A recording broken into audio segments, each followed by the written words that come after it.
Hey everyone, welcome back to another hardware news recap for the week. In this one, it's a packed episode. We're talking about Intel making continual and, again, major changes to its personnel. It's bringing back both old employees and bringing in some new employees. The NVIDIA and Arm acquisition facing the expected additional regulatory hurdles to go through and encountering some challenges along the way. The silicon industry in general facing some additional packaging shortages and new challenges there, and TSMC prioritizing automaker silicon to the extent that they can.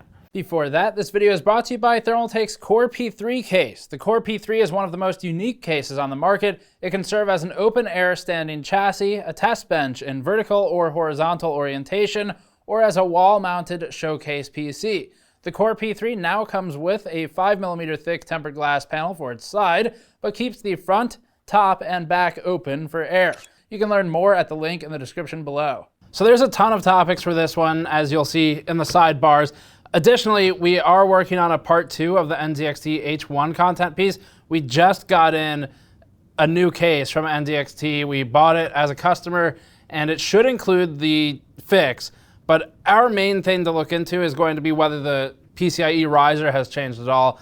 And now that we understand how the first one failed and caught on fire, if you haven't seen it, check out the video, we'll be able to see if we can replicate that with ease or not in the newer one and look into further what exactly the problem is. Problem with this type of diagnostic is that once you've caused the fire, it's kind of hard to figure out anything else because it all fuses together in the fire. So we're working on round 2 of that. That'll be fun. Make sure you check back for that one. So first up, just briefly, our GN wireframe mouse mats are now back in stock and shipping. We ordered a ton of them, so we shouldn't run into any supply issues this time. We are trying to make our product available. We understand the frustration, obviously. I personally understand it because I've tried to buy a lot of things, even just like mountain biking shoes lately, and it's been hard to get them for months now. So we have a lot of them in stock, and we've had a lot of them in stock. They always sell out really fast, but this time we, I think, got ahead of it a little bit. So if you go to store.gamersnexus.net, if you've wanted one of the wireframe mouse mats, it is a desk-size mouse mat and has a really cool wireframe PC component design that Andrew put together on our team using Blender actually for that. We have a high-resolution print that we pay extra for. There's a blue rubber underside that's totally custom, and I haven't seen on any other mouse mats, so we have that on there. We pay extra for that as well, but that's not something that I actually didn't forward that into the retail price. We had a fixed retail price we were trying to hit, and we didn't change it when we added the blue rubber, just because it was kind of cool. Blue stitch border, all that stuff. We've sold a lot of them over the past probably about a year or so now, and you can pick them up on store.gamersnexus.net. They're in stock and shipping now, so if you order it, it'll go out the door. Okay, additionally, Ars Technica featured us in the past week. I personally have a lot of respect for Ars Technica and what the company has managed to do as a news provider in the tech space. So they've got a series of videos where they get people in the tech sphere and elsewhere on YouTube to answer some old comments, new comments, talk about the process in general and what it's like working on the channels that each person's from. So they had Linus on previously. They do a really cool series called War Stories where they interview game developers from old games up to newer stuff and talk about the stories behind those games and interesting behind the scenes things you've never heard before. But anyway, I was on there for the Answers 1000 Questions or Comments series, and that's on the Ars Technica YouTube channel if you want to check it out. It was a lot of fun. Some, I guess, behind the scenes information, how it all worked. They basically had an agency reach out to us. Ars Technica's big enough in that way, and in some ways behaves a little bit like more of an old school publication, not in a bad way. It works for them certainly, but definitely not the way YouTubers often collaborate with one another, where it's more of a simpler, hey, you want to work together on this? Yeah, okay, let's do it. So it was a little more structured working with ours, which was interesting, and the team behind the video production process is incredibly talented. I have a lot of respect for the editing work, especially that they did, because I think we talked for, it was between an hour and 2 hours going through the questions they had, and they cut it down to about 20 minutes. They didn't cut anything important. You don't need to worry about that. So they cut it down to the core parts, and it came out really well. So anyway, you can check that out on their channel. First story up is continuing last week's headlining story about Intel sort of preparing a comeback of sorts. So Intel CEO Bob Swan did step down, resign, or get removed. Either way, it doesn't really matter. He's out of there now, or will be in the next few days. Bob Swan, when he came in, was not necessarily supposed to be the CEO, but he was put in place when Intel's former CEO, Brian Krzanich, was forced out of the company. So might have been an intermediary position, but either way, Bob Swan is stepping out. And as we've talked about in the past couple episodes now, Intel veteran Pat Gelsinger is coming into position as the new CEO. Pat Gelsinger, quick recap, joined the company, joined Intel when he was 18, worked there for something like 30 years, left, went to VMware, and then now is coming back to Intel. Now, following this, there are additional hires that are of note in the past week or so. In recent years, Intel has had an issue of hemorrhaging engineering talent. The company has most recently and notably lost Jim Keller, perhaps a bit earlier than scheduled. Jim Keller is somewhat known for hopping around between companies, picking up challenging engineering projects, tackling it, doing a great job, and then moving to the next one. Did this with AMD as well with the Zen architecture. But went to Intel, left perhaps a little bit early, and with the new abrupt leadership changes, Gelsinger is looking poised to try and fully stage this comeback for Intel. So keen-eyed Twitter user Dylan Martin noticed in Glenn Hinton's post on LinkedIn that he would be rejoining Intel after a 3-year retirement. Glenn Hinton is the former lead architect for Nehalem, which is the first Core i-series processors, the one that came out right before Sandy Bridge, gave AMD a lot of trouble back in the Phenom days and the early Bulldozer days. Hinton posted saying, quote, "After enjoying a real retirement for 3 years, I've decided to go back to work at Intel, where I previously worked for 35 years. What would entice me to do something like that? I will be working on an exciting high-performance CPU project. Having Pat Gelsinger come back as CEO helped me finalize my decision to come back." Hinton's 35-year career at Intel saw him lead or co-lead the teams behind the Pentium 1, 2, 3, and 4, some of these more successful than others. Hinton was also one of the lead architects, one of the lead 3 architects on the formidable Nehalem CPUs, alongside Ronak Singhal and Per Hammerlund, the former of whom we've interviewed in the past. The Nehalem architecture was noteworthy for being the backbone of Intel's first core processors, starting with the 45nm Bloomfield CPUs. Hinton also worked on Intel's i960 CA processor, which was one of the industry's first superscalar processors, along with AMD's 29050 CPU back in the time. Additionally, a few weeks ago, we found out from, we'll call it unnamed insiders at AMD, that Tech Report and Ars Technica founder Scott Wasson has joined Intel now. So Scott Wasson most recently worked for AMD on the Radeon teams, part of RTG, and before that ran Tech Report for basically forever, and now is moving over to Intel. Scott Wasson and his work were among the earliest inspirations for GN, actually, and some of his innovative testing included the revolution of FPS and frame time measurements, alongside some advancements in quality comparisons back when the quality wasn't necessarily the same between everything. Wasson has been featured on GN several times. He remains a wealth of knowledge, and now will be joining several other GN former interview alumni at Intel. So a lot of the people on that team we have interviewed in the past, but at different companies. So if you search the channel for these names, some stuff will come up. Tom Peterson, for example, formerly NVIDIA. Raja Kadori, formerly a lot of companies, but AMD when we interviewed him. And on the media side, Intel has also somewhat recently, hired Ryan Shrout a couple years ago now from PC Per formerly, and Alan Malventano from PC Per formerly as well. So Intel is continuing to hire a lot of people. Scott Wasson's role is not currently publicly known as far as we're aware. We would assume working perhaps somehow adjacent to Tom Peterson, but Intel has so many people and so many teams that I don't really know. I think people who work there barely know how they all interface with each other. It's a huge company. Anyway, Scott Wasson's a big hire for them, and we're interested to see what he works on at Intel. Up next, the NVIDIA Arm acquisition facing the expected major hurdles. So last year, NVIDIA and SoftBank, the owner of ARM, announced plans for NVIDIA to acquire ARM for $40 billion. At the time, this effectively set the silicon industry aflame with skepticism and mixed but mostly negative reactions. At the time of the announcement, NVIDIA and SoftBank noted an expected timeline of 18 months to get the deal pushed through, which seemed to suggest that both companies were aware of the regulatory hurdles throughout the global markets. Nikkei Asia reported on the deal coming to a halt recently. As expected, the deal has come under serious scrutiny as it relates to both antitrust and national security. Reports came in late last year confirming that the FTC had sent NVIDIA a, quote, second request by which it expects NVIDIA to produce more documents and details regarding the acquisition so that the FTC can build up an investigation.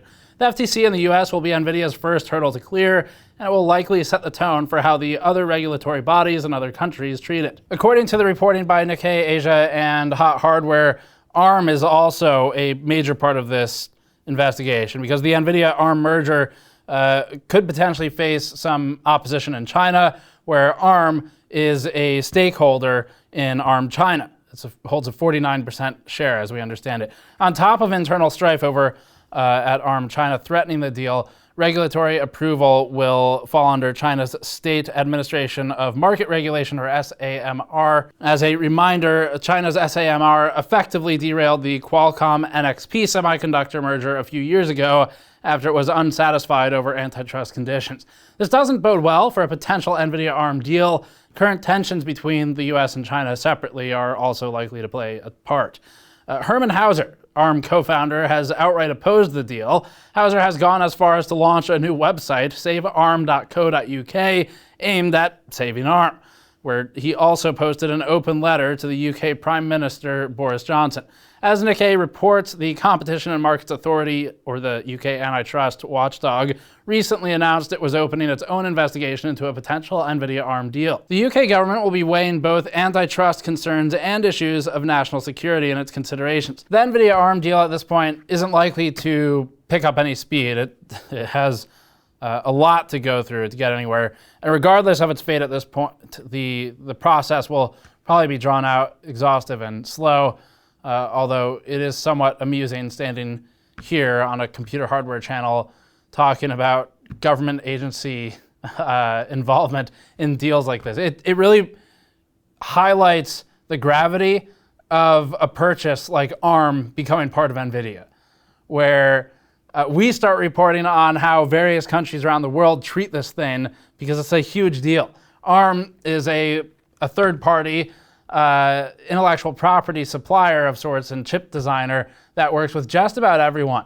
And because it's neutral and can work with everyone right now, it's a very unique company in the space. It's highly valuable. That's why NVIDIA wants it. But it also, these same reasons are the ones that Herman Hauser, the co-founder of Arm, is in opposition of this transaction. Up next, the silicon industry. So the industry is already struggling, obviously, with some supply issues due to increased demand coupled with the pandemic and impeding supply chains and logistics. This hasn't been just our industry, but most industries. This has been further exacerbated by expired tariff exemptions, those particularly in effect for the tech industry. Last week, we also reported on silicon shortages causing factory shutdowns in the automotive industry. That included Ford, Audi, Nissan, and other automakers. First, regarding the automotive industry, Reuters published an exclusive report confirming that the Taiwan ministry has stated TSMC's priorities, to the extent possible, will shift toward the automotive industry. The report indicates that TSMC's automotive customer base accounts for approximately 3% of its sales, with the majority of its manufacturing still belonging to Apple, which alone accounted for approximately 20% of TSMC's revenue in 2019. AMD is another large client, of course, and NVIDIA has been in the past as well. So the report from Reuters reads like TSMC is a little maybe wishy-washy on it, but they're indicating that to the extent they can, they'll support prioritization of automaker silicon orders.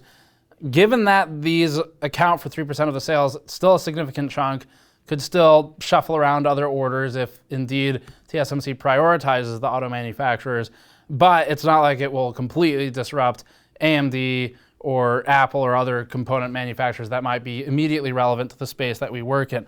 Additionally, Reuters reported that, quote, a senior Taiwan government official familiar with the issue told Reuters there was not much they could do, and it further quoted its sources saying, quote, they dropped their orders due to various reasons when demand was low amid the pandemic, but now they want to boost their production. This relating to the auto manufacturers. Basically, when everything started in 2020, due to the sudden decrease interest in car purchases. Automotive manufacturers reduced their orders with TSMC. Now they want to boost it in a significant fashion. And so TSMC is basically saying, look, we had them in rotation, but they dropped. Separately, out of Digitime's paywall report suggests that component shortages will be additionally affected by packaging and substrate supply limitations. Digitime states that this scarcity is expected to endure for the first half of 2021. In particular, it seems that wire bonding packages and ABF or Ajinomoto build-up film substrates are going to be especially hard to come by. ABF substrates use insulating film and are relevant for modern ICs, and Digitimes reports that NVIDIA, Intel, and AMD will all be competing for ABF substrate supply over the next few months. Wire bond, on the other hand, is one of the many interconnect types in the packaging industry. It refers to a tiny wire bond, big surprise, joining a chip to a substrate or another chip. It's one of the least complex packaging process technologies and is used for a variety of relatively simple ICs. So Digitimes reported that the packaging vendors are indicating increased lead times, and this includes up to several months lead time due to insufficient capacity for packaging. What this means for consumers is the same as it's meant in every other aspect of the industry, potentially other supply constraints or slowdowns. It's another factor that doesn't just affect GPU stock and CPUs, but basically everything. This affects laptops, displays, electronics in general, as it's a packaging technology. Up next, some new PC hardware component discussion. Arctic, as spotted by Twitter sleuth Momomo_US, a common appearance in these news stories. Arctic's working on an MX-5 TIM, so the company is currently preparing to release its first new thermal interface product in a number of years, other than the usual thermal pads. Listings for the Arctic MX-5 TIM were spotted over at Amazon UK by Momomo US, and it seems that Arctic's long-lived MX-4 TIM will either be succeeded and replaced or joined alongside the new MX-5. Quick history recap too here. Arctic debuted its MX-4 compound in 2010. It was an evolution of the previous MX-3 paste. Arctic's MX-4 has since become one of the most popular thermal pastes in the DIY space as well. The listing is currently sparse on details. It mostly retains the features of the MX series overall, like being electrically non-conductive and lasting for a claimed 8 years. Thermal conductivity has to be measured under the same conditions in order to be comparable from one compound to another, but assuming Arctic sticks to the same methods, the number to compare would be 8.5 watts per meter Kelvin once MX-5's thermal conductivity is detailed, assuming the same measurements. The Amazon UK listing makes the pricing look a little bit steep, so right now it comes out to about $18.50 US, and it was again listed in the UK, so that was at $13.59 GBP. Arctic's MX-4 currently goes for about $13 US, but because this was an early leaked listing, it's possible that the pricing is either placeholder or not final. The next story is about NVIDIA adding balls to controllers, specifically trackballs, or something similar to a mouse ball from ages past. The NVIDIA patent listing, this was in a PC Gamer article that we saw and went and read through the patent listing. So this is a 2019 patent filing. It was only recently getting discussion in media, and it points toward the inclusion of a trackball and a gamepad in the position of the right analog thumbstick. So this is explained by NVIDIA as primarily helping improve accuracy, potentially speed, and with comparisons drawn to maintaining accuracy or precision of a PC mouse. So the patent filing and its summary says the following, quote, one aspect provides a game controller. The game controller comprises a housing, a trackball rotatively retained within the housing, a motion sensor located within the housing and configured to detect a rotation of the trackball and determine, based on rotation, an offset value of the trackball from a reference point, a touch sensor located within the housing and configured to reset the offset value to 0 when the trackball is not being physically touched by the user, and a processor located within the housing and configured to generate a simulated joystick input using the offset value. And filing a patent doesn't necessarily mean a product is coming to market, especially not in the immediate future. Given NVIDIA's interest, however, in game streaming as a medium, having its own GeForce Now service, it's possible that the company, at least at one point, saw a potential for synergy between the two product segments, and maybe it'll bring something out in the future. But an interesting filing nonetheless. It definitely doesn't hurt to be creative and try to rethink things that we all have gotten used to at this point. So definitely interested to at least try it. But modern controller advancements in, for example, the PlayStation 5 controller, which is really impressive, may have eliminated some of the need for a few of the features described, but that doesn't mean that we wouldn't be interested to see where it goes. Samsung and the 870 Evo SSD up next. So some new product level news. Samsung announced the newest addition to its consumer-facing SATA SSD line. The Samsung 870 Evo is arriving for that. We've been long users of the Evo lineup from Samsung for most of our test benches in various forms at one time or another. The 870 Evo offers some iterative improvements over the preceding 860 Evo. It makes use of Samsung's newer MLC VNAND and an unspecified Samsung controller. Samsung usually isn't very forthright when it comes to hard specs regarding its NAND flash and controller designs, but we suspect the VNAND is of the 100 plus layer variety, possibly 128 layer. Elsewhere in the design, the in-house designed controller is likely an improvement in the Samsung MKX line of controllers, as Samsung is claiming a 38% improvement in random read speeds over the 860 Evo. Samsung lists sequential read-write speeds at 560 and 530 megabytes per second, respectively. For random read-write, Samsung claims speeds of 98 and 88,000 IOPS, respectively, as well. Capacities range from 250 gigabytes up to 4 terabytes, with different LPDDR4 DRAM configurations for each. As usual, the TBW rating varies and increases with capacity. The 250 gigabyte model starts with a 150 TBW rating, while 4 terabytes offers 2400 TBW. All models come with a 5-year warranty.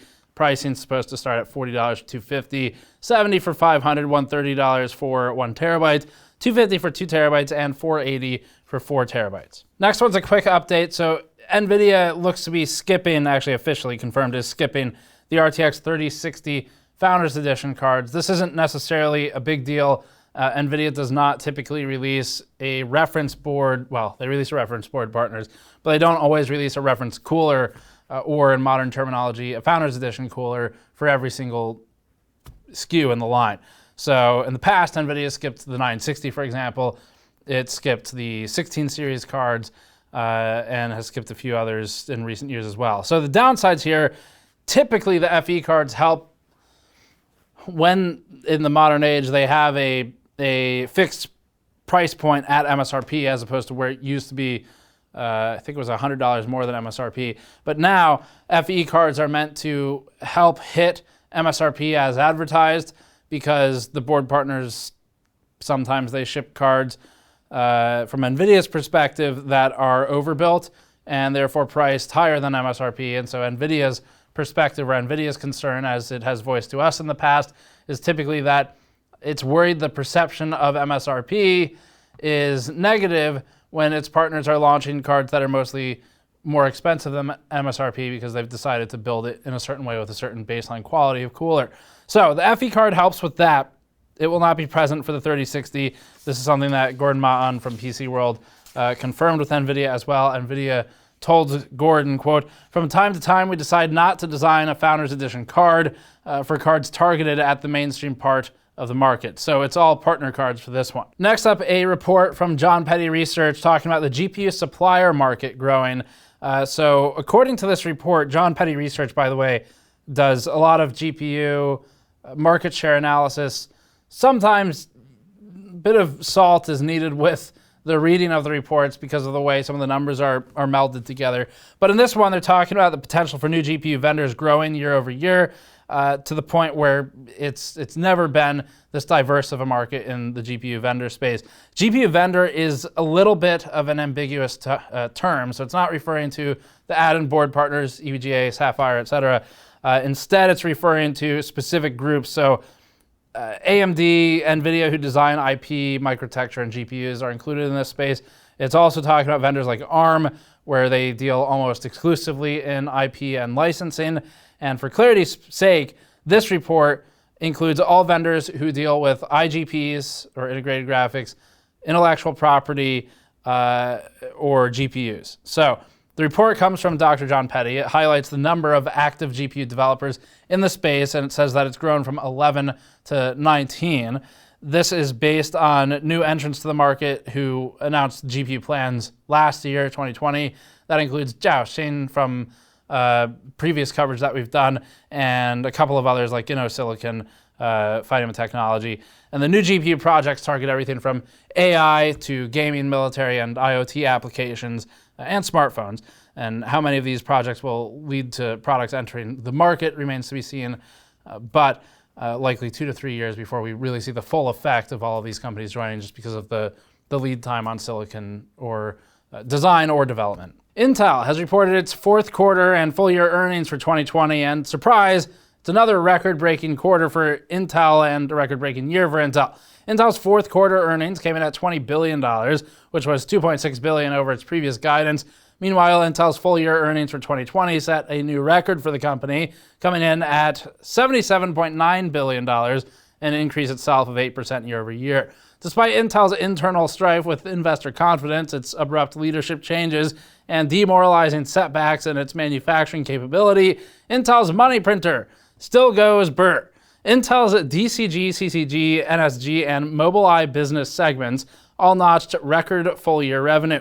Intel's PC-centric business soared thanks to a number of factors, and Intel notes that PC unit volume is up 33% year over year, primarily driven by record notebook sales. Intel's data-centric business was leaner than usual, but not quite as lean as expected, and was propped up somewhat by surprisingly high Mobileye revenue. Intel's DCG full-year revenue came in at $26.1 billion, which is just more than half of Intel's CCG full-year revenue of $40.1 billion. This highlights how much Intel still depends on its PC-centric businesses, despite its attempts to diversify its revenue streams overall. Intel notched a number of notable highlights throughout the fourth quarter, including the official production of its 10-nanometer Ice Lake SP platform, and volume production is currently set to ramp some point first quarter 2021. Intel also shipped its 11th gen Tiger Lake mobile platform. It's working on its Rocket Lake S platform and family in the 11th gen, and it also shipped its Iris Xe Max graphics card and its One API developer toolkit. In the conference call, current CEO and outgoing CEO Bob Swan and incoming CEO Pat Gelsinger both addressed investor questions.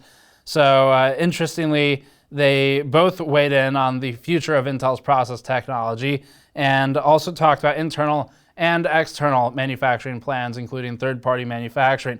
Overall, Gelsinger noted that he's given Intel's 7-nanometer roadmap a preliminary look, and we'll have more to comment on the matter once he's fully on board at the company. Gelsinger also noted that Intel would be increasing its external factory workings in the future, but that he's currently confident in Intel's 2023 roadmap and manufacturing that roadmap largely internally. Gelsinger also reiterated that Intel has been through up and down cycles before, citing his own history at the company from a couple of decades ago, and said that he was involved, quote, when Intel was late to multi-core, and we turned the company around and took the leadership position. More interestingly, Gelsinger continued to reinforce the notion of bringing back specifically technical leadership, citing the hires discussed earlier in this news piece, and talking about other former Intel veterans returning, some yet to be named. In relation to TSMC and Samsung, Gelsinger said that he was, quote, not interested in closing the gaps, but rather interested in unquestioned leadership in process technology. Finally, Gelsinger hopes to restore Intel's culture to that of the Andy Grove days. He said, quote, finally, it's a point of Intel's culture. I trained at the feet of Grove, and we will have a Grovian attitude to execution. This will be data-driven as we rebuild the company. The best days for Intel are in front of us. This is a priority for Intel, the industry, and our nation, end quote. So that's it for this hardware news. Thanks for watching. As always, you can subscribe for more. Go to store.gamersnexus.net to pick up one of our mouse mats, or if you want the show notes and sources document, that's linked in the description below. Thanks for watching. We'll see you all next time.